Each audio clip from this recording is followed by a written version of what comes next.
Two attacks on Friday killed 3 people and wounded 5 others, including Italian and British tourists, in recent surge of violence. 3 people have died and at least 5 were injured after 2 attacks on Friday, according to Israeli authorities. Early Friday evening, an Italian tourist was killed and Italian and British citizens were among the wounded when a car rammed into a group of tourists in Israel's capital. In an earlier incident, 2 British Israeli sisters were shot dead and their mother was seriously wounded near a settlement in the occupied West Bank. There was no claim to the attacks. Tension has been continually rising this year. Early on Friday morning, Israel unleashed airstrikes on Lebanon and bombed the Gaza Strip. Later, both sides were showing signs of trying to keep border hostilities under control. However, the midday prayers at Jerusalem's Al-Aqsa Mosque were peacefully held despite violence in recent days. The recent wave of violence was triggered when Israeli police stormed the mosque earlier this week, causing unrest in Jerusalem and outrage across the Arab world. Access to the most commonly used method of abortion in America has been plunged into uncertainty. It's after a Texas judge revoked the long-standing approval of the abortion pill mifepristone. The move has overruled decades of scientific approval. The Food and Drug Administration approved the medication in 2000.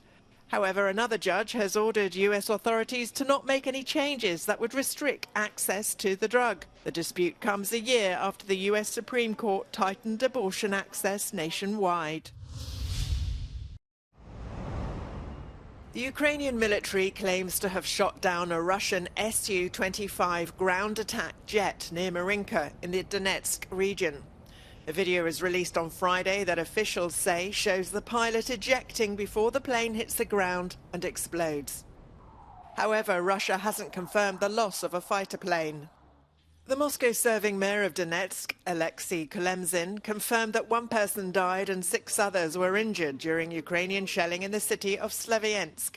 He says 15 cities and villages on the front line were shelled on Friday.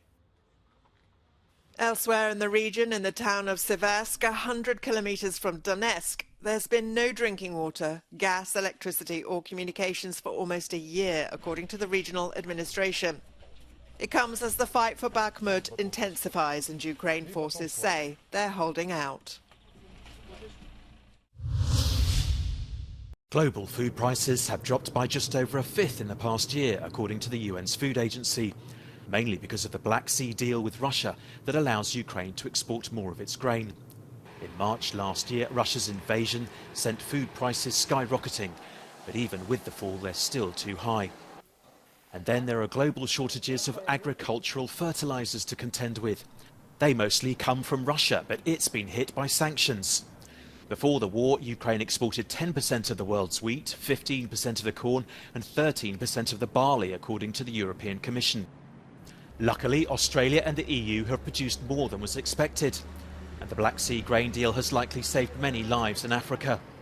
The Ukraine war couldn't have come at a worse time for the continent, where there was already a deadly drought in the Horn of Africa and worsening food insecurity in the Sahel. But in Europe, people aren't yet noticing drops in food prices in the supermarkets. They remain stubbornly high.